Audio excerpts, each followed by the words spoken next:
Hello everybody and welcome. In this video I'm going to answer the question why does your HUAWEI Freebuds 7i are not charging.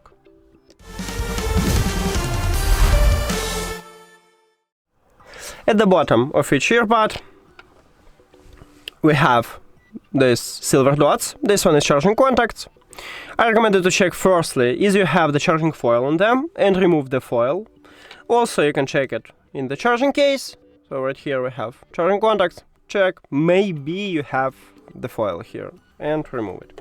Next step is to clean these charging contacts. You can use isopropyl alcohol, it doesn't conduct electricity, so there will be no short circuit. You can apply it at the charging contacts and then clean it with a brush, or if you have any clean tool, you can use toothbrush. By the way, at this channel we have video how to clean these earbuds, so if you don't know how, you can check that video.